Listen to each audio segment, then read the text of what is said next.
Hello, welcome back to the Jet Press Podcast. My name is Justin Fried, and I'm joined, as always, by my good friend, Mike Luciano. Mike, it's a great week. Do you know why it's a great week, my friend? Do You're you going know to why? have to tell me based on some of the reports I've seen from Jets camp. Well, it's a great week. We don't got to talk about. We'll talk about the negative stuff in a bit. We're talking about Justin Fields, but it's a great week because the Jets play a football game this week. It has been many months since we've been able to say that statement, but the Jets play their first preseason game this Saturday against the Green Bay Packers. We're going to be talking about that. We're talking Justin Fields. We're talking all things Jets training camp. How you doing, buddy? What's going on?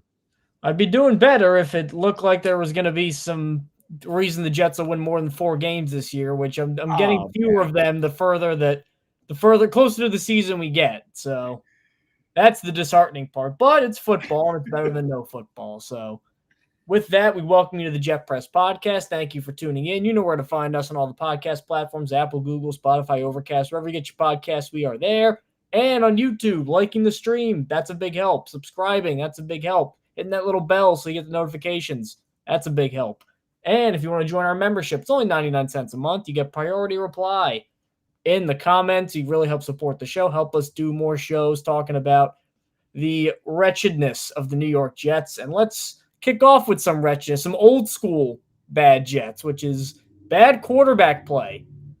Justin Fields started off camp pretty hot, making some nice throws and some good plays, and then the fun just stopped coming after he came back from his toe injury. I mean, he is not only is he not completing his passes at a level you want to see in the NFL, 60% or something like that. I mean, he's in like the high 30s, low 40s. yeah. Like that's unplayably bad. And I am concerned. And I know it's training camp. I know Aaron Glenn is trying to say he's not concerned because it's early. I am concerned. Only for this main reason. A lot of the excuse, maybe it's just the Jets warping my brain, but here's why I can't get over these feelings. A lot of if this was happening on another team, pretty much any other team outside of like us and the Browns, they'd say, well, it is early, new offense, new players. And on top of that, Fields in his career has not been a historically accurate player, and he's still working through things.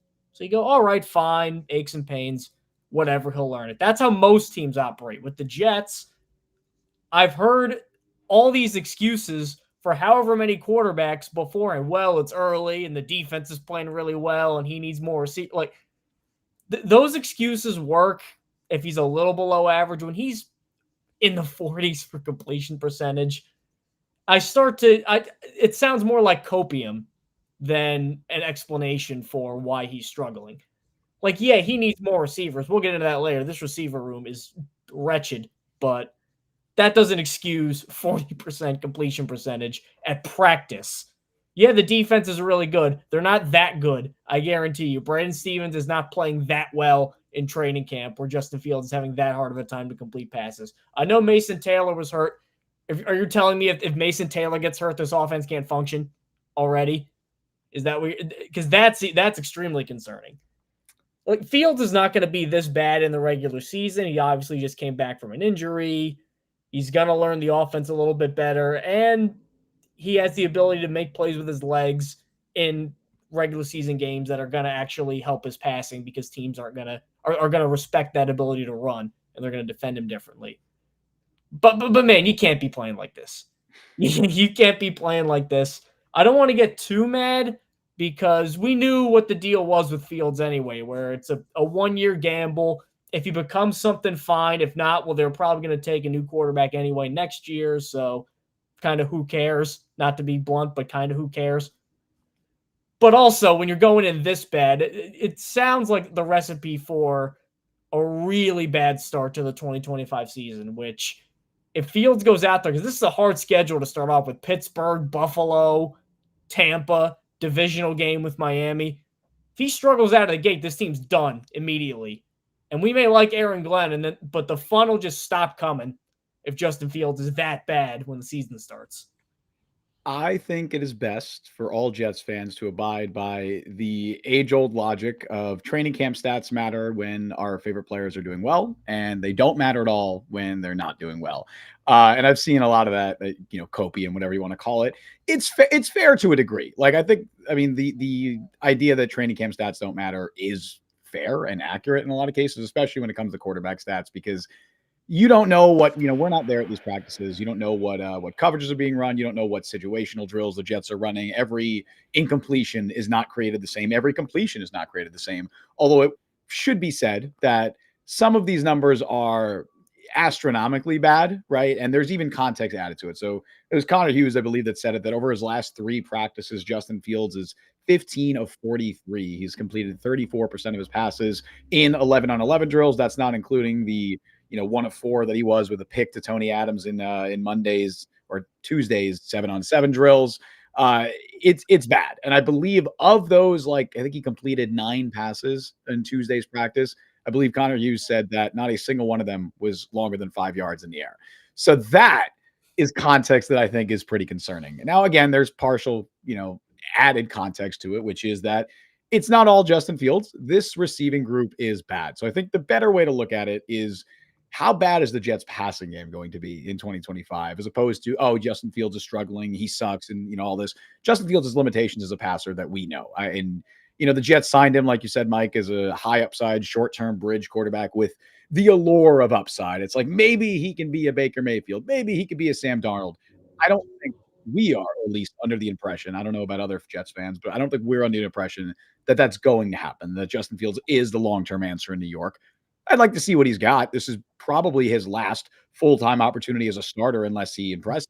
If he keeps playing like this, it certainly is. Sure, exactly. I mean, if he struggles out there, I do not think he will get another opportunity as a starting job. In fact, you could say, hey, maybe he's fortunate to even have this opportunity, given that, it's not like he lit it up in Pittsburgh last year. I thought there were signs of improvement, but he was still benched to Russell Wilson.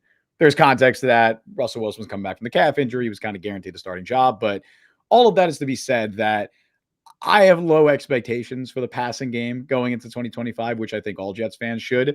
The, I guess, silver lining of it is that I don't think Justin Fields is the type of quarterback that normally would shine in training camp practices, especially when you're primarily just doing, drop back passes and just basic route concepts, I suppose. He's going to be at his best when he's allowed to extend plays and he's able to use his legs and design run plays. And it's harder to, I know the Jets are doing live tackling and they're trying to simulate as much. Which, by the way, everybody's getting hurt now. You still like the live tackling after they got like 7 starters? I know. Well, none of them appear to be long-term, at least to our knowledge, which is good. But teams deal with training camp Debo, stuff. we should have definitely kept AR. I was about to get to that in a second. Let's put that on the screen. Debo on YouTube says we should have definitely kept Aaron Rodgers. I would argue not. I don't really. Do we want to rehash that whole discussion? I don't know about that. Did you see that one clip? Not that we're going to base things off viral training camp clips, but there was a clip that was going around of Rodgers, and he was looking pretty sluggish at Steelers camp, which shouldn't be a surprise. But no, I don't think anybody is under the belief that even last season, like, version of Aaron Rodgers is worse than current Justin Fields. I think the argument was always there's not a significant gap between them at this stage, and all of the baggage that comes with Aaron Rodgers through finances, through off-field stuff, through culture stuff, through, if you're keeping him, you're probably trying to contend this year. All of that is why the Jets moved on, but we don't need to rehash all of that. I have low expectations for the passing game this year, but I'm also not hitting the panic button just yet. And more importantly, I'd like to see Justin Fields get extended preseason action, which is not something that the previous coaching staff did with their starters. I'd like to see that change this year. Are you at all concerned about Tanner Engstrand as a result of this? Because the Jets can talk about how all these Lions guys came over to instill a run-first offense because of Jahmyr Gibbs and David Montgomery, what they did. But let's call a spade here. Ben Johnson was as good as he was because of the passing game, because he got Jared Goff to throw for almost 5,000 yards. You thought taking the passing game coordinator out of that offense and moving him over to New York would at least you try to replicate some of it. I know this is not going to be a particularly good passing game because of the receivers, because of Fields' limitations. I get all that. But if your whole thing is I was the passing game coordinator of an offense that had 32 a game, and this is the final result of that, that's concerning, and it's going to frustrate this fan base, because this fan base has seen offensive coordinators put together decent run games in the past. Mm-hmm. Mike LaFleur did it with Breece Hall. Obviously, Brian Schottenheimer and all those other guys did it with Rex Ryan. They were the number one in the league at certain points. This fan base is so starved for good passing game. Even if they're losing, they want to at least see some sign that their quarterback play is going to turn around. Even if they get the next guy next year, they want to see some sign that Engström can be the guy that finally has this team passing well outside of that 1 year where Chan Gailey was there. And then the next year they went back to the same and they were terrible. Hey, John Morton erasure. John Morton erasure. Oh, John Morton was okay. Yeah, he just had nothing to work with yeah. Old Josh McCown. But that if this is what Engström puts on display in his first year, I want him to be good so bad. But if he can't, I'm not saying he's going to turn Justin Fields into Lamar Jackson, but if they're back where they were in the Hackett, like 27, 28th, 29th in a lot of these key stats, this fan base is not going to be very patient with Tanner Engström. They might be patient with Glenn, but not with him. Well, it presents a unique challenge to Tanner Engström because for as much talk as there's been about the Jets trying to, mimic what the Detroit Lions offense has looked like over the last couple of years and building on the strength that is the offensive line and getting the Breece Hall to their Jahmyr Gibbs and Braylon Allen to David Montgomery, right? And Arian Smith is the Jamison Williams and Garrett Wilson's the Amon-Ra St. Brown. There's been a lot of those comparisons. But I think the biggest difference and by far the biggest challenge that Tanner Engström faces is Justin Fields is not Jared Goff. And you probably could not find two more stylistically different quarterbacks in the NFL than Justin Fields and Jared Goff. And so that's going to present a really interesting challenge to Engström trying to build an offense around a quarterback who is so vastly different than a quarterback that he worked with in Detroit. And obviously he didn't build that offense in Detroit, but he was a big part of it. And, you mentioned he was the passing game coordinator. It is very different building a passing game when your quarterback is Jared Goff versus Justin Fields. I'm not concerned based on a few weeks of training camp, and I would expect bumps in the road early on with this passing game. And I'm also just not expecting them to be good even when those bumps are cleared. But I'd like to see some signs of progress as the year goes on. I'd like to see some signs of progress in the preseason as well, which is again why I want to see Justin Fields playing in these summer games. I don't want to see him, getting one possession in game 3 and then that's it. And then that's the only time he plays before the regular season starts. No, I think those reps are really important with a new offense, with this new regime, a lot of new playmakers around Justin Fields. I think it is very important for him to get those reps under his belt. But no, I'm not concerned at this time. It's more so partially what I kind of expected to see already, and also fully grasping the challenge that lays ahead for both Tanner Engström and Justin Fields. Let's go in. If you look at this with Justin Fields, what are you expecting stat line wise from him this year? Because if this continues, I don't think he's going to hit 3,000 passing yards this year, which in the modern NFL is borderline ridiculous. I mean, guys are competing for 5,000 every year. There's a good chance the Jets don't get to 3,017 games. And that's not good for Aaron Glenn. That's not good for Tanner Engström. That's certainly not good for Justin Fields. He could turn around in the preseason. This could all be, growing pains, but I don't think he's going to flip a switch suddenly. Any hope, I think that not that this is the end of Justin Fields or all of a sudden, but any hope that he's just going to come out like a ball of fire and be the franchise guy, if he's performing like this, let's say he's got to work uphill a little bit to get to that point. Yeah, I mean, I don't think anybody should have been expecting him to come out week 1 and be like, oh, wow, this is a completely different quarterback than the guy I've seen play in the NFL over the last 5 years, 4 years, whatever it is now. There was obviously, that was never going to be the case. As far as statistically what we should be expecting, I mean, if he starts all 17 games, he's hitting 3,000 passing yards. I don't think he's going to be dumping it or, throwing downfield that much. And he's going to have his share of inaccuracies. He's going to take too many sacks probably, but just by sheer numbers, dump offs to Breece Hall, dump offs to Mason Taylor. Look, Justin Fields in 2023, he has his flaws as a quarterback. That was some of the best tape he had put on film. It wasn't amazing. And obviously the Bears still moved on after that season, mostly because they had the opportunity to draft a guy like Caleb Williams. But I don't think Fields, I think Fields was a starting caliber quarterback that year. And if you can get most of what Justin Fields did that season, at least maybe even build upon that as much as you can. I do think the Bears had a better skill position group, but at the same time, you have Garrett Wilson. I think Mason Taylor, he got Cole Kmet to put up top 10 tight end numbers I'm not saying Mason Taylor is going to be a top 10 tight end in the NFL immediately, but I do think he's someone that can step in and contribute early in his career. And I think he's going to have to, given the other receivers in this receiving room. And I think Breece Hall has proven in the past he can be a very effective receiving back. 2023, we're talking about that 2023 season. I know a lot has happened since then for Breece Hall, but fourth in the NFL in scrimmage yards behind Tyreek Hill, Christian McCaffrey, and CeeDee Lamb, and he didn't even have 1,000 rushing yards. Clearly, he was contributing a lot in the passing game, and I think the Jets are going to emphasize that a lot. Again, I don't expect this to be a particularly explosive passing game, but if the Jets can at least come out, establish the run game, right? Lean on your ground game, lean on your offensive line, lean on your talented running backs. It's going to take a lot of pressure off Justin Fields, and I think that's what they're hoping for going into 2025. I don't know if it's going to work. It's possible that the running game isn't as good as the Jets think it's going to be. And if that's the case, I think the passing game's flaws are really going to be exposed. And Justin Fields' struggles, but particularly going to be amplified. But I see the vision for what the Jets want this offense to be this season. And if the offensive line is what they think it could be, and if Breece Hall can have the bounce back year that they hope he can, I can see them getting to a point where, maybe they have the 28th best passing offense in the NFL, but their offense is hovering around 16, 17, 18, 19th in the NFL. And I think that is a reasonably optimistic scenario for this Jets offense going to 2025. Debo, I think this defense will be top 10 to 12. Comments are not appearing on us. Yeah, I don't know what's going on. Not sure why. More restream nonsense. But I hate restream. It's the I think worst. the defense will be top 10 or 12. Offense will be 3 yards in a cloud of dust. Field stats will be middling. Unless you can unleash him through the run, that could open up some fun stuff. That's about where top 10 or 12. I think the Jets be very pleased with that, but yeah, it might be less than 3 yards in a cloud of dust because you get 0 with an incompletion. So it might be 0 yards and no clouds of anything because Fields can't complete passes. So the key to this defense staying, I think the Jets have the talent for this to be a top 10 defense in 2025. The big key, and I know this sounds basic, but I think it means even more so with the Jets this year, they got to stay healthy.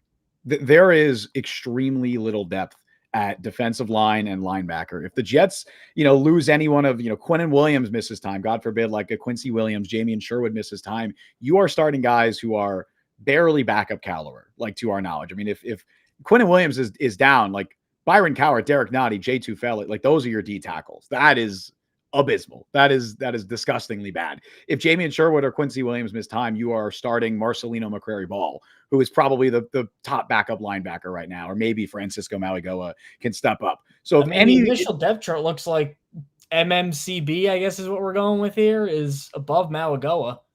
For a second, I was like, what is MMC? Is this a new terminology I'm missing? Sure, we're calling it MMCB. Think about it. Is he relevant enough to have a nickname like that? No disrespect to Marcelino McCrary-Ball. That's a lot of syllables, man. It is a lot. That is a lot. But yeah, that's, I think, the biggest key. I think they're a little bit more adept to survive injuries in the secondary. They have cornerback depth. If Quantez Stiggers is forced in action and he's starting games this year, I don't think that's an outright catastrophe. If you lose Quinnen Williams, I think your defense is toast. If Quinnen Williams misses more than 5 games this season, they are not going to have a top 10 defense. Derek Nottie, J2 there is virtually zero chance they have a top 10 defense. So if they stay healthy, yeah, it's possible, but it's the NFL.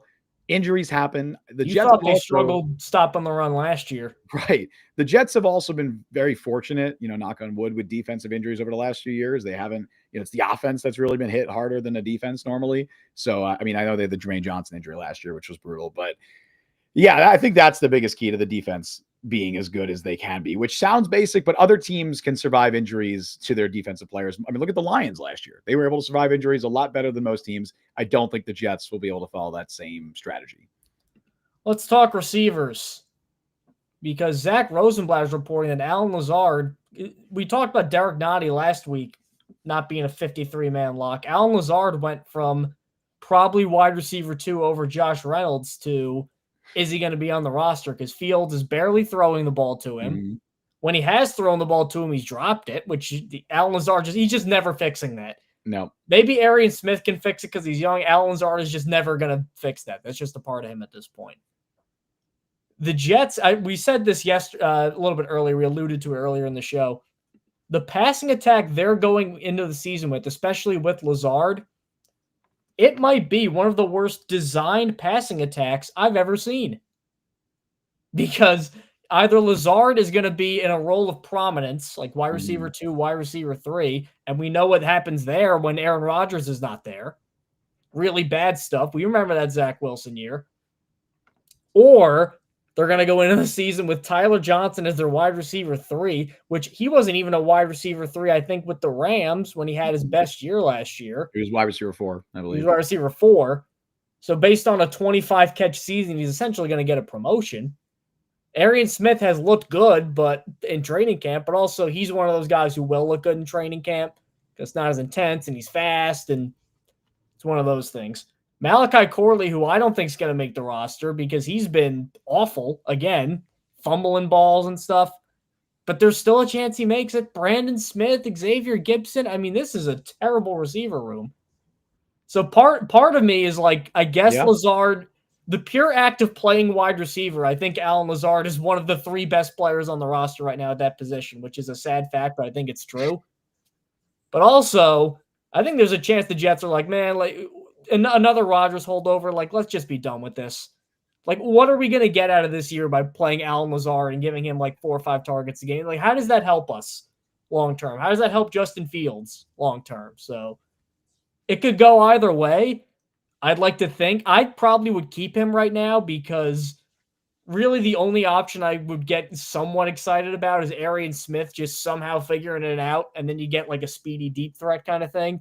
But the other, that's unlikely, and the other options are not very enticing either. So because of that, I think this really just illustrates not Aaron Glenn and Darren Muji's fault because you can't rebuild everything in 1 year, but this passing attack, by design almost, is going to be just obliterated by really good defense. They play the Steelers and the Bills the first 2 weeks of the year. How do you think that's going to go? Garrett Wilson's going to be triple Was he covered. Jalen Ramsey on the first game? Yeah, well, Jalen Ramsey, and like they will have him. They don't need him on an island. They can shade help over there. Like they do not need Ramsey on an island. It's bad. And you didn't even mention Josh Reynolds being wide receiver 2, despite having 13 catches shot all last year season. too. Obviously, I mean, that's not exactly inspiring. It's not that he got shot. I'm saying the fact he's your wide receiver 2 off that down year and that injury. Right. A guy who was probably never a true wide receiver 2 in his NFL career, at maybe a couple of years where he put up, I would say, good wide receiver 3 production. He's now coming off the worst year of his career and getting a promotion and being asked to probably be wide receiver 2. Yeah, the Lazard fall off is very interesting because going into the spring, I would have expected him to probably be wide receiver 2. And it makes sense that they kept him around. They could have just released him and outright cut him, but they reworked his contract mostly because they like his blocking ability. And as we know about this Jets offense that we just talked about, they are going to lean on the ground game this year. So they are really emphasizing skill players who can block. That's why they wanted to keep Lazard around. But if this Jets coaching staff is going to go based on merit, and I see no reason to believe there's any reason they shouldn't do that, because they have no ties to Allen Lazard. They have no ties to Malachi Corley. They have no ties to really anybody on the staff or anybody on this roster outside of guys they just drafted or, undrafted guys they just signed. But very few ties to anybody on this roster. Allen Lazard is definitely not one of them, based on everything we've heard. And this was a Zach Rosenblatt report from, it was a little less than a week ago now. So stuff may have changed in practice since then. But at that point, Rosenblatt had said that Justin Fields had targeted Lazard maybe once in the passing game all summer to this point. And we know he did target him more than that because he targeted him, I believe, on Tuesday, and Allen Lazard dropped it. So it's not boding well for his status on the roster. I think it's very clear that Josh Reynolds is locked in as wide receiver 2. I mean, for fantasy players, weirdly, maybe a sneaky good pickup is a Josh Reynolds in deeper leagues. I mean, I wouldn't expect him to get a ton of targets, but he's likely going to be wide receiver 2 for this football team. And then beyond that, if Allen Lazard is not wide receiver 3, because right now, Tyler Johnson's outplaying him. Brandon Smith, that's my guy, former UFL standout. I thought he had a great summer last year. He's outplaying Allen Lazard right now. We've heard more about Jamal Pritchett, another undrafted player this year. Like, there's a lot of guys who are outplaying Allen Lazard right now. And if he is not one of the top 3 wide receivers on the team, and if he's not starting, genuinely, what role does he have? He doesn't play special teams. So if he's not going to be playing and getting enough targets where he matters, right, I see no reason to keep him on the 53-man roster. And I think the Jets might come to a similar conclusion. If I was predicting right now, and we talked about this briefly before the show, Mike, if I was predicting this right now, I would say that Allen Lazard does not make a 53-man roster. I was My just about to say, if prediction you're going to do like a for the percent Jets chance that he's on the roster week 1, what would you say? 30 to 40%. That's lower than I thought. Right, I thought it'd be more 50-50. Subject to change. Right now, I don't think they view him as one of their 3 starting wide receivers. I think they view Garrett Wilson, Josh Reynolds, and Tyler Johnson as their 3 starting wide receivers, and I think they've liked what they've seen from Arian Smith. So that's 4 wide receivers who are probably going to be ahead of Allen Lazard in the depth chart. And if Allen Lazard is your 5th wide receiver, why is he on the roster? Because he's not playing special teams, so he's going to be a healthy scratch every week. So if I was predicting right now, if I was guessing what this Jets wide receiver depth chart is going to look week 1, again, it's August 6th. A lot can change. Injuries could happen. Maybe Lazard shows out in preseason because he's probably going to be playing some significant preseason reps. Maybe he shows out. But right now, I'd say Garrett Wilson, Josh Reynolds, Tyler Johnson are your starting wide receivers in, when you have the 3 wideouts out there and 13 personnel. Then behind them, Arian Smith, who's going to be a situational guy who's thrown out there. He'll get his reps, especially, like we said this, I told you this before the show as well. Unless he's complete dog shit, unless he is no disrespect, unless he's Malachi Corley, he's going to get on the field. That's going to be a point of reference for other future Jets non-first round receivers. Yeah, yes, exactly. Unless this wide receiver is Malachi Corley, they're going to go on the field because, so anyway, I think those 4 are probably locks at this stage. Garrett Wilson, Josh Reynolds, Tyler Johnson, Arian Smith. And then behind them, I think there's 1 or 2 spots up for grabs. One of them will be either Xavier Gibson or Jamal Pritchett. I will give the edge to Xavier Gibson right now. I know Jets fans probably want to see Pritchett earn that job. Gibson is just the incumbent guy, and I know the new staff has no ties to him, but he's at least done it in regular season games. So unless Jamal Pritchett, maybe he has a good preseason and he proves that he should be the punt returner. I don't know. But right now I'd give the edge to Gibson. And if we're carrying a 6th wide receiver, maybe it's a special teams guy like an Irv Charles. I think it's more likely to be, maybe this is copium on my part. I think it's a guy like Brandon Smith because Brandon Smith can do everything that Allen Lazard is doing right now. And he's doing it better. Brandon Smith had 4 contested catch opportunities in the preseason last year. He was the only receiver in the entire NFL who had at least 4 contested catch opportunities and converted on all of them. There is no reason why Brandon Smith should not be on this roster. Mike, I did not do anything with the screen. Now. I did not do that. You didn't do that? Oh, my goodness. I apologize. What is happening? What is wrong with Restream, bro? I did not touch a single button, no. That is hilarious because neither did I. Well, okay, we're both Mike Luciano. We'll deal with this for a little bit, but that's really funny, man. I think Brandon Smith has a chance to make this roster, and I think if he has a really good showing in the summer, I don't think there's any fixing it. Goodbye. I'm sorry, guys. I don't know what happened. Audio listeners are probably super confused. The videos were really messed up. I did not press any buttons. But yeah, I think Brandon Smith can make this roster, especially if he carries over his strong preseason performance from a year ago. I would not be surprised at all if he makes the team over Allen Lazard because he also can block. He's also a good run blocker. So I see no reason why those shouldn't be the 6 wide receivers the Jets carry in their roster going into week 1. I'm going to try and fix this. I'll get on the Okay, now it works. Oh, okay. Okay, I had to click that. No, stop. Oh, good Lord. What are you doing? Right, stop. Okay. I don't know what happened there, but we're going to go move on to some Jets training camp talk outside of wide receivers because there have been some good news mixed in with the innumerable bad news. One thing I liked particularly, we'll get into some offensive line talk because there is one thing that you and I are both very confused about. Olu Fashanu has supposedly been ripping it up, which is good because also if you look at him and Armand Membu, which I'm of the principle for offensive line play that if you don't hear any news, that's good news, especially with a younger player like that. You very rarely hear, and Fashanu is getting praised right now, but you don't hear Armand Membu is dominating and blocking or whatever. You don't really hear that as much. You hear, oh, he's giving up 3 sacks or whatever. Like Evan Neal, we hear about still he's getting beat over at Giants camp. What's I'm for some reason completely blanking on his name, but the Patriots offensive Will line Campbell. Just drafted. Will Campbell. Yes, we're hearing some stuff about Will Campbell struggling. His last practice. You hear all the time when rookie linemen are struggling in camp. You don't really hear the praise. Membu, him and Will McDonald are going at it, and some are winning, some are losing. Looks pretty good over there, so that's good. If Fashanu and Membu are both that good, I think this will at least help mitigate Fields being what he is, because Fields, too, is credit, and this is one of the things the many Fields stands have said in the past, was he's never had a particularly great offensive line in his career. I mean, we saw it with Caleb Williams last year, who also has the problem holding on to the ball. We saw what happened with basically the same offensive line that Fields had, and he got crushed. He was playing pretty well, actually throwing the ball, but he was just getting crushed every other play. So that's what Fields was dealing with in Chicago. And then Pittsburgh, better, and it's better than now than it was last year, but still nothing to really write home about. He's finally going to be able to drop back and look and throw the ball. I don't know if he'll connect or not, but he really hasn't been able to do that since his Ohio State days, because it's just been run around, make plays. Matt Eberflus didn't really know what to do with him. It's like, just go make something happen with your legs, and that's not a good offensive system. So if Fashanu is that good, yeah, I don't want to get too ahead of myself here, but if the Jets just drafted 2 10-year starters back to back, that's a parting gift from Joe Douglas that I'll happily take.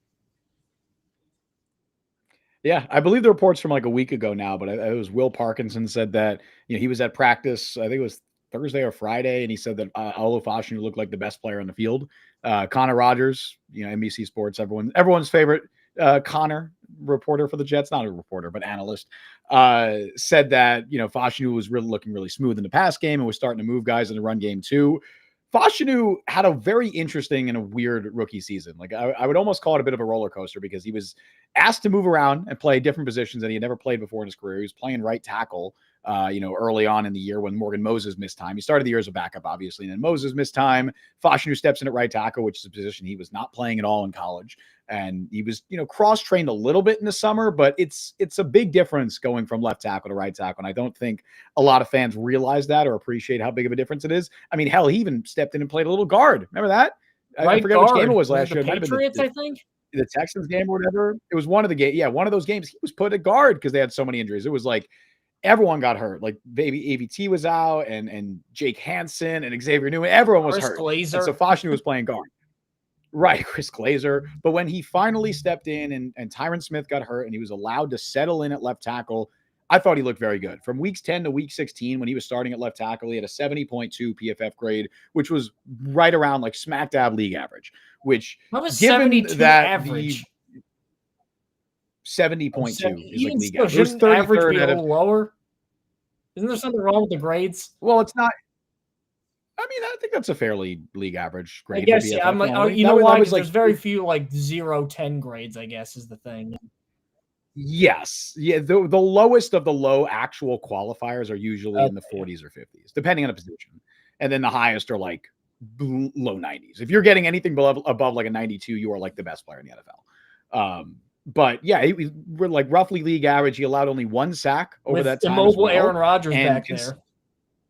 Right, with super immobile Aaron Rodgers, who was getting the ball out quickly, had a quick release, but very immobile back there. Given how his rookie season had gone to that point where he was being asked to jump from position to position, I think that's an incredibly encouraging end to his rookie year. It almost reminds me a little bit of Joe Tippmann, who we'll talk about in a moment here, where his rookie season, he entered the year as a backup. Then he was playing guard, he was playing center, he was being bounced around, and I thought he showed signs of progress as the year went on, but the real breakout came in year 2, and I thought last year, again, we're going to talk about this in a moment. I thought last year you could make a case that Joe Tippmann was the best offensive lineman on the Jets roster.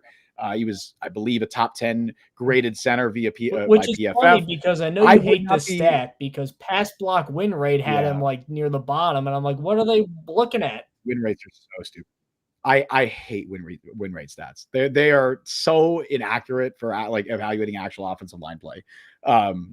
But yeah, I would not be shocked if we saw another, second year breakout performance from like an Olu Fashanu this season. It looks like he is living up to that hype that he had coming out of Penn State. We know he's already a talented pass protector. Like we've heard the Brickashaw Ferguson comparisons. He's such a smooth, technically sound athlete.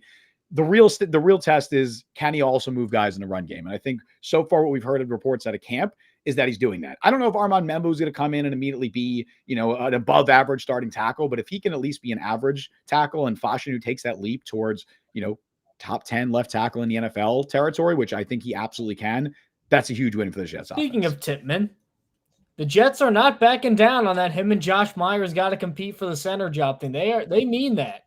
Yeah, and they're treating it. I don't think it's 50-50. Justin doesn't think it's 50-50 in terms of the talent between them, but they're treating it as fairly open blank slate for both these guys. Here's one thing that really confused me. Or maybe I think I understand it a little bit, but I'm confused by the justification. So John Simpson's been dealing with an injury, starting left guard throughout camp. Mm-hmm. And to replace him, rather than go to the backup left guard or move Myers, they didn't do that. They moved Tippmann over to left guard. Myers is the new center. Yep. Here's what I think they're thinking. It's wrong, but here's what I think they're thinking. There are very few 6'6" centers in the league. Like, center's typically the smallest offensive line position. They're a little more squatty than the most. So I guess they think that might not be sustainable to keep him there long term, but I think it might. Sometimes you get size outliers that work at certain positions. I mean, Brandon Jacobs was a 6'4" running back, and he was good. Sometimes it works. Harold Carmichael was a 6'8" wide receiver. Sometimes it works.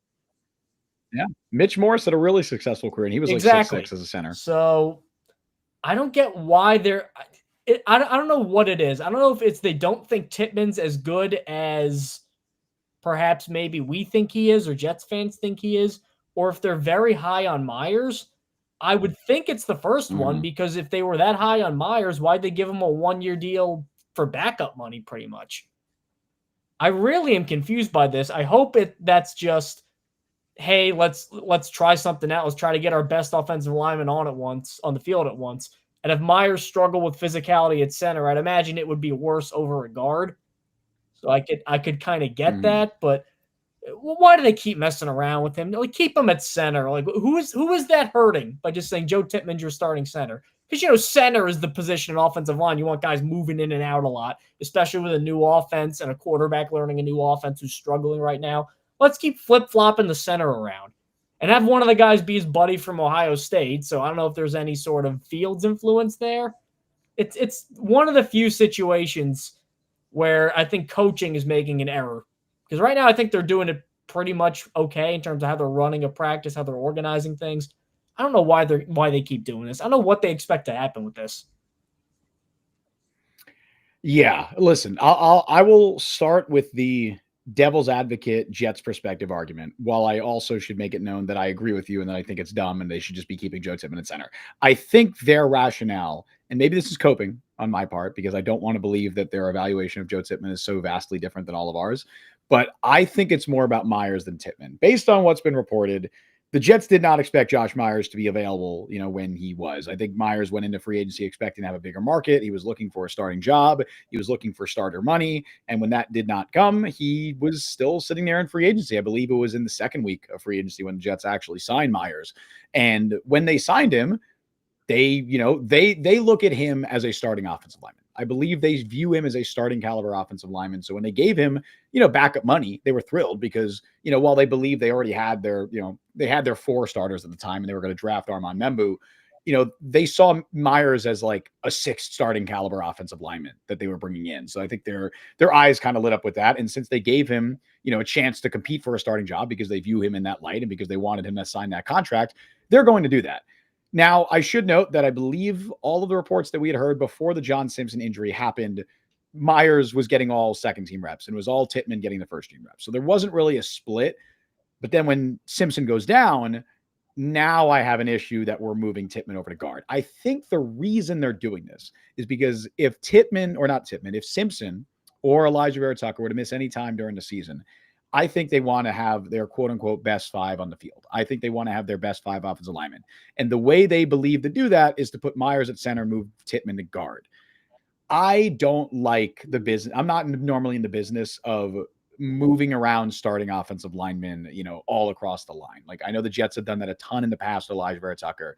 They obviously did it with Olaf Fashanu last year. They did it with Joe Tippmann when he was a rookie. I don't think that's the best way to get the best performance out of your offensive lineman. And I also don't think the gap between Josh Myers and Xavier Newman or whoever the top backup guard would be is that significant. Myers is a better player, probably. He has a lot of starting experience. He's literally never been a backup in his career. He's always been a starter for the last 3.5 years. It would have been 4 years, but he missed most of his first year with an injury with Green Bay. He's been a starting caliber or starting center. A bad starting caliber center, but a starting center nonetheless. I think the Jets view him in a more positive light than the PFF grades would indicate. I believe they view him as a starting caliber player.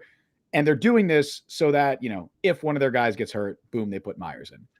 I would rather either just play Newman at left guard or put Myers at guard. Like he hasn't played guard in the NFL. He did get recruited in college when he was going to Ohio State. He got recruited initially as a guard before he moved to center. So it's not like he's never played guard before in his career, although he's almost exclusively been a center, at the NFL level and mostly in college. I don't see why he can't do that. And especially if you're going to try and find your way to get the best five on the field during the regular season, I'd rather be moving around the backups and seeing, hey, let's use the summer to see if Josh Myers can play guard, because we know Tippmann can do it. He's done it in the past. I don't think he's necessarily worse at guard than he is center. So you maybe could argue he's better at guard than center. I just don't think, unless the long-term vision for him, like you said, Mike, is to move him to guard beyond this season. Maybe they don't re-sign one of John Simpson or Elijah Vera Tucker, and they do plan to move Tippmann to guard. Then maybe I understand a little bit more. Keep him there and sign a guard or draft a guard.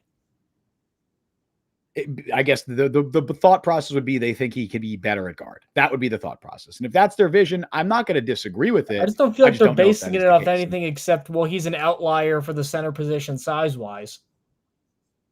Yeah, I think it's partially that. And again, maybe it's coping. I think it means more about how they feel about Josh Myers than it does Joe Tippmann, which is, again, I think they're overvaluing Josh Myers a bit here, but I think that's the DC1 in chat says Justin Fields was terrible in Bears camps as well. Unfortunately, he's not a starting caliber quarterback in this league. We'll find out, won't we? I disagree. I think a starting caliber quarterback is a top 32 quarterback in the NFL, and I don't think you can really make a strong case that Fields is not.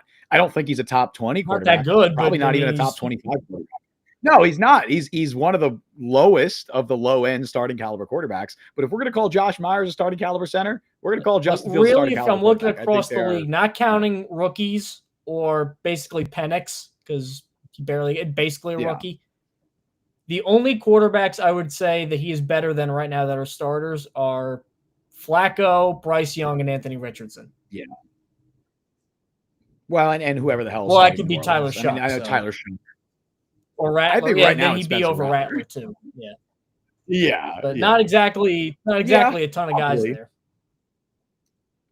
He's probably, I would say he's better than Anthony Richardson, Daniel Jones combo. He's probably in a similar tier to Daniel Jones, but he is just more upside. And I think your offense can be more dynamic with Justin Fields. You're also going to have more lowlights probably with Justin Fields. But I would rather have him than Daniel. I know Daniel Jones won a playoff game, but zip it. I don't want to hear it. Yes. And also one other thing that I've noticed is, and this was one of our big concerns, Brandon Stevens supposedly turn it around. I know everybody saw that video where Garrett Wilson was mossing him and he did not turn his head around, which has been the big problem throughout his career. Yep. But it looks like supposedly he's made some strides. And that could be Aaron Glenn trying to hype his guy up, because this was an Aaron Glenn signing the whole way through when they got him.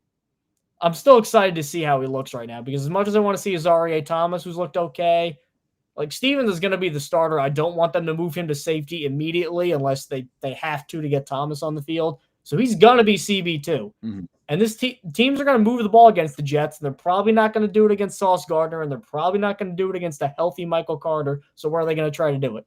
They're going to throw Brandon Stevens all day long. The talent and the athleticism has never been the problem. It's always been the technical parts of the game, the more refined parts of the game. But then you get this guy in Aaron Glenn, who was a smaller corner in his day. So he needed to have great technical refinements. He was manning up guys who were 6'4", and he's 5'9", on a good day, 180. So I think imparting some of that knowledge, whereas I think Robert Saleh, for as good as he was against Tony Odom was, I think that Glenn, for cornerbacks specifically, and for a guy like Steven specifically, who just needs to learn, turn your freaking head around and catch the ball. Yeah. I think that it's really nice to see him at least assimilating well into the scheme. Yeah, Brandon Stevens was probably the move that I disliked the most of the offseason, but it also came with the caveat of I understand what they're seeing here and what the vision for this Jets coaching staff is. Brandon Stevens, like you mentioned, has one very glaring issue in his game, and that his ball skills are bad. And not just, not meaning like he can't catch in the same way that Sauce Gardner's ball skills are, bad. I wouldn't even say that, but some people would use those interchangeably. It's in the sense that he just cannot get his head turned around. Like, he is frequently in tight coverage. His tight coverage rate is very high, but he is rarely able to actually make a play on the ball. This Jets coaching staff believes they can fix that. And there is a lot of former defensive backs on this staff who are going to have a hand in trying to help him. Not only Aaron Glenn, but they have Steve Wilkes. They have Dre Bly on the coaching staff. They have Chris Harris, not the former Broncos, but a different Chris Harris. The Lions, I think, Dre Bly, he was good. Yeah, absolutely. Of course he was. He was a Pro Bowler, I believe. There's a lot of former DBs in the staff. They're going to work closely with Brandon Stevens to try and fix that. And while I've been very critical of the signing, mostly because I just don't think you should be paying somebody $12 million a year for potential at this stage. I mean, he's been in the league now. This is going into his 5th year in the NFL. I think it's past the point of paying for someone's potential, but that is what the Jets did.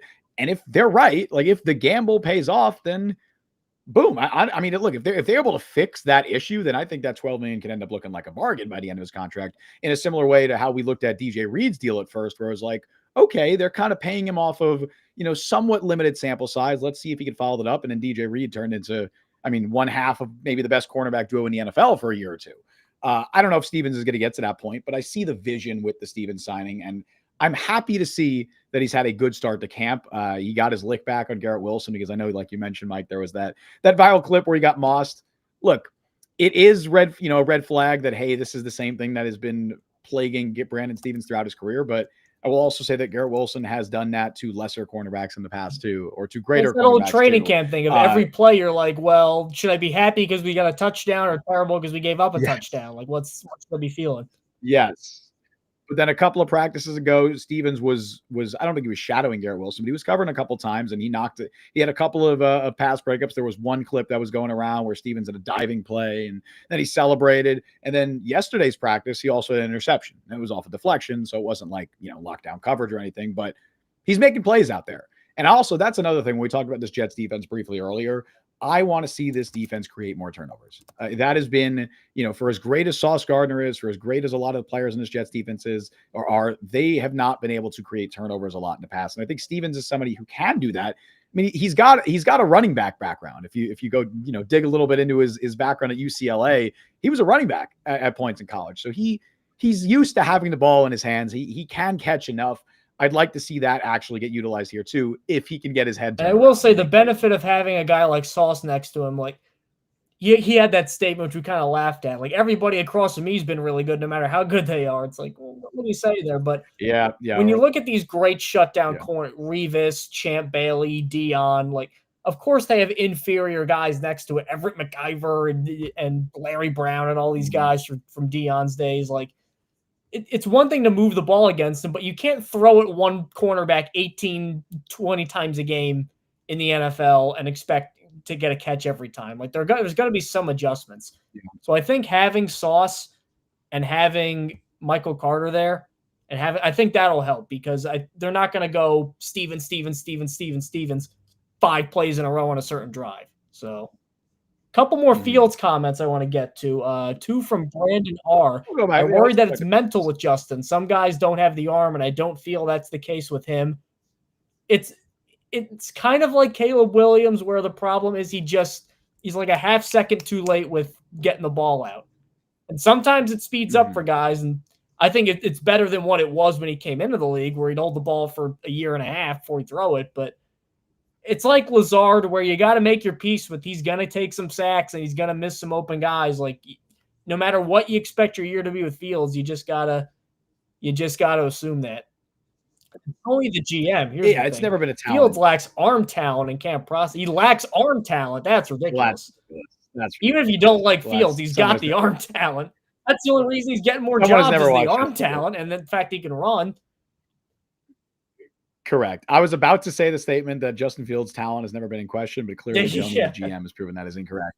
Tony, I don't know, man. You gotta watch more football. Watch more Justin Fields tape, because that is not true. You just can't hit a barn door. That's the problem. Correct.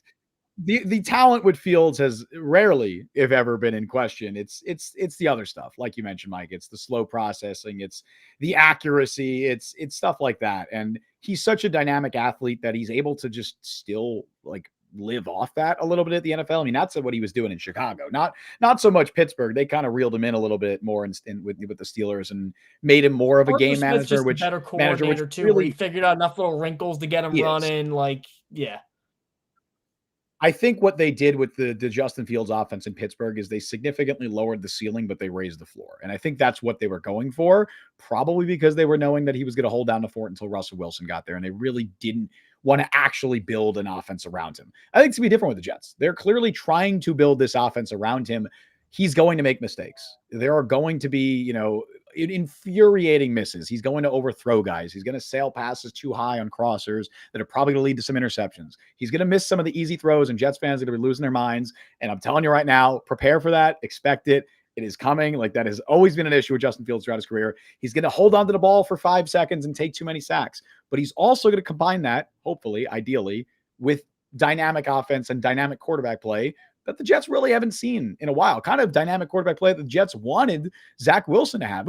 It's honestly a similar conversation to what the Jets can't throw with touch. Yes, sometimes he can't throw with touch, but like, yeah, but saying zero arm talent is crazy. That's insane. That's like saying Anthony Richardson has zero arm talent because he struggles to throw a touch. Like, no, he's still absurdly just talented. Pure arm talent. I mean, he might be top 12 in the league.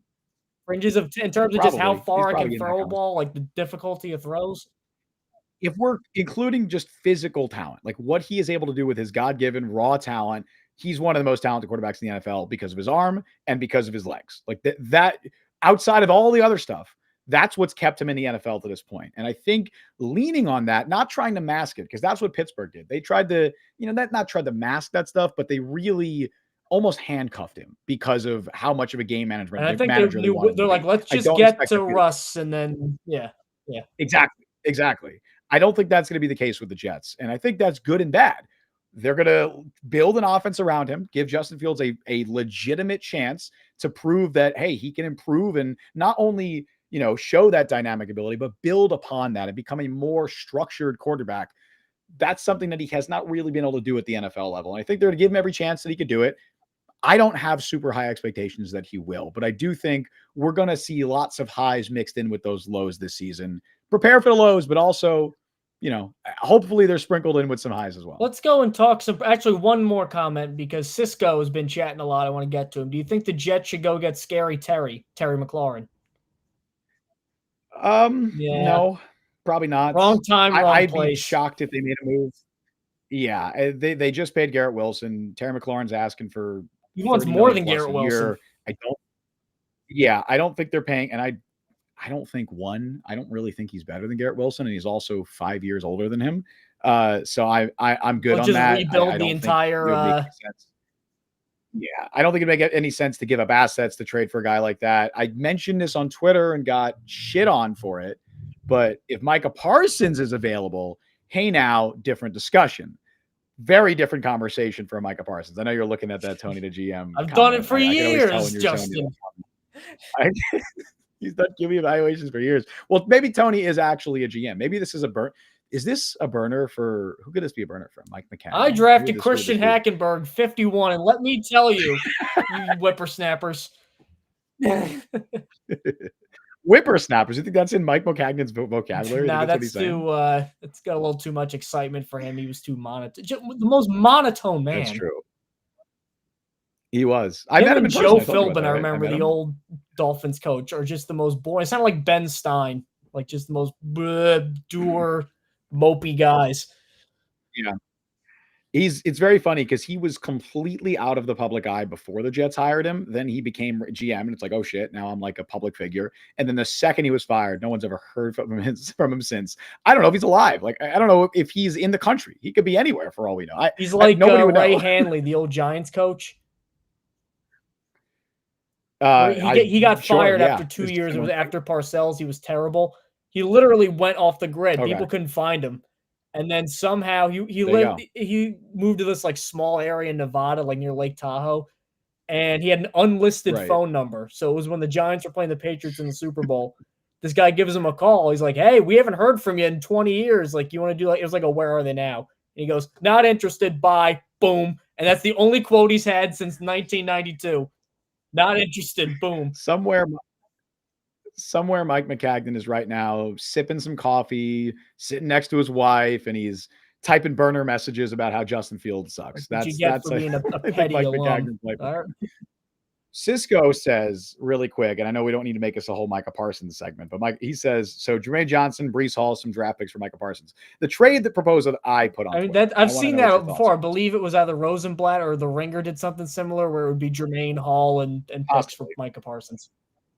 My proposal that I put on Twitter, and I also, for the record, don't think the Cowboys would take this, but I would just, as a starting point for the Jets, Will McDonald, first round pick, and then a day 3 pick. I think that's a fair starting point. If the Cowboys do it, they're going to insist on probably a second first. It's Micah Parsons. Probably. I mean, And I don't think, I don't know if I would do that if I was the Jets in that case, but I put that on Twitter and Jets fans were like, you're a fucking idiot. Oh my God. How could you possibly say such a, oh my God, Will McDonald's going to have an amazing season. Shut up. Will McDonald, you could take two Will McDonalds together. He won't be Micah Parsons. Right. Look, I can't even be the guy that says, I love Will McDonald because I feel like I've been a Will McDonald hater, but I feel like I've also been very optimistic about him going into this year saying, look, he had his breakout as a pass rusher last year. He's still a major liability in run defense, but if he can fix that, he can be very good. Right now, I don't think Will McDonald is the best defensive end on this roster. I think Jermaine Johnson is a more complete player if he's healthy. I don't know what he's going to look like post-Achilles, but pre-Achilles tear, Jermaine Johnson, I think, is better than what Will McDonald currently is.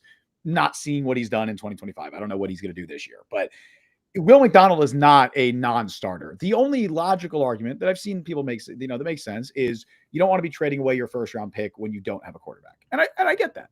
I get that. My counter argument is there's probably 3 players in the league that I would say, I don't care. It doesn't matter. And Micah Parsons is probably one of those guys.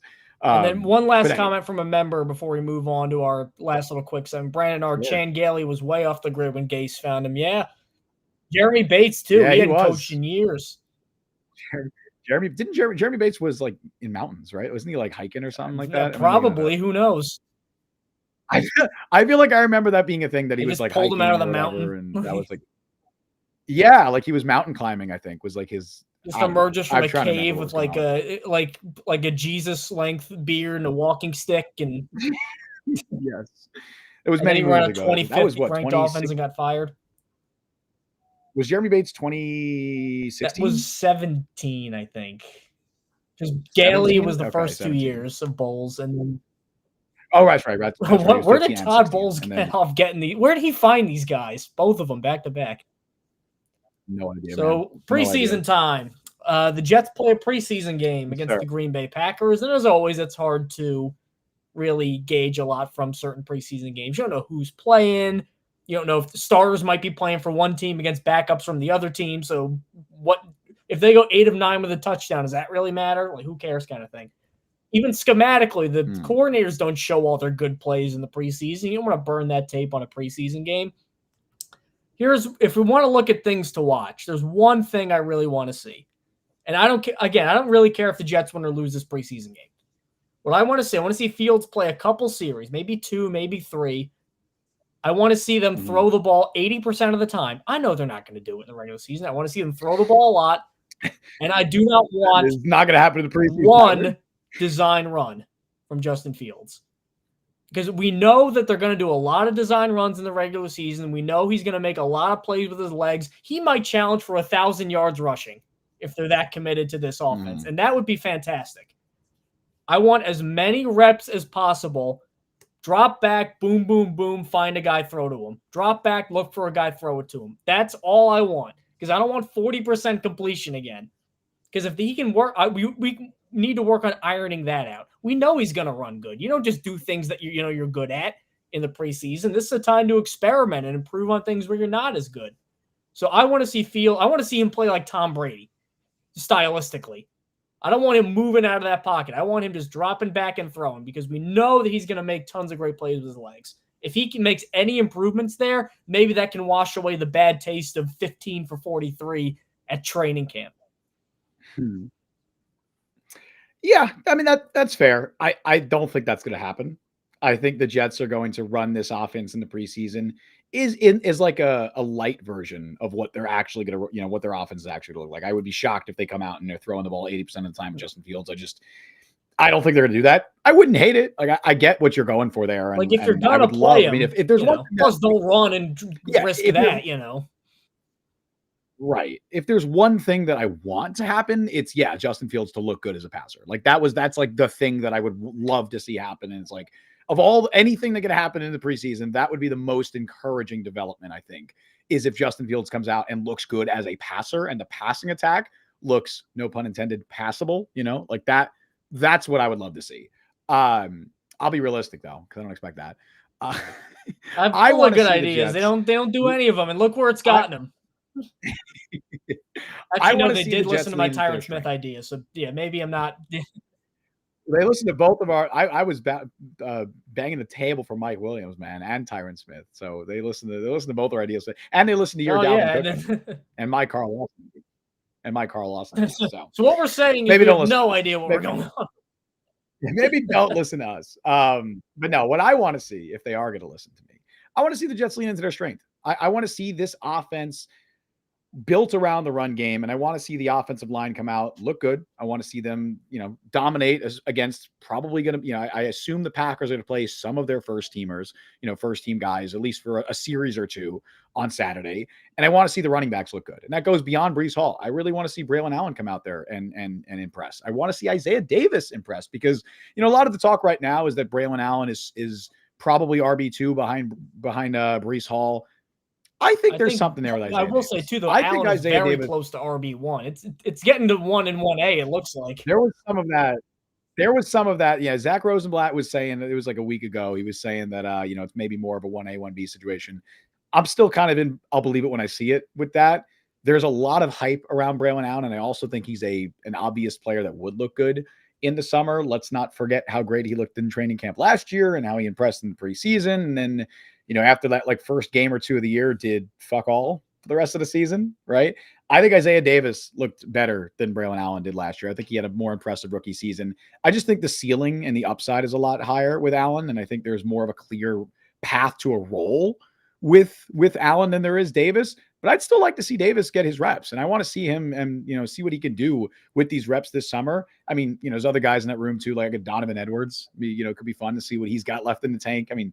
Saying left in the tank for an undrafted rookie is crazy, but sports cover athlete, college, NCAA or NCAA. What is it? College football 25 cover athlete, Donovan Edwards. He was amazing at Michigan a couple years ago. So I'd like to see what he could do too. But really, I just want to see the Jets run this offense in the preseason and show me that they have a winning formula for what they want the offense to be. Whether that's passing the ball, it's probably not going to be that, or whether it's running the ball, probably going to be that. I want to see the offensive line move people in the running game. I want to see Breece Hall show, I don't want to see any fumbles. I'll say that. If Breece Hall fumbles, if he's dropping passes, I'm raising my eyebrows. I'm raising the red flags, and I'm saying, hold on, we got a problem here because this was a big issue last year. This cannot be an issue. You know what's going to happen immediately now is Justin Fields will pass first play to Breece Hall. He drops it. And then the next play he throws a pick like that. That's what'll happen. That's what I think would be a successful preseason, or specifically going into this first preseason game. That's what I'm looking for. I want to see the offense have an identity and find a way. Like, how is this offense going to move the ball in 2025? I want to know at least a little bit. Well, JC says the Jets will be a run first team. Yes, obviously. They will not be showing the full offense in training camp. I get that. I guess I'm operating on, I assume they're going to run the ball well behind this offensive line. I know they're going to run the ball well. The only reason this team is not projected to be a 2-win team, I think, is some of the talent running the ball. I think that's part of the reason. Yeah, their offensive line. This is as bad a passing attack going into the season as there is in the league. And I would like to see them take steps to not be the worst passing attack heading into the season. Is it? I actually think the Browns might be worse. Yeah, maybe, yeah. Because the Jets have Garrett Wilson. Saints will be better because I think Kellen Moore's offense is better for passing numbers. Like, I think the Jets receiving core is better. Like, they have Garrett Wilson, Josh Reynolds, Tyler Johnson, which major fall off. The Browns have Jerry Jeudy, Cedric Tillman, and Jamari Thrash. Who's their tight end? That's probably their wide receiver right now.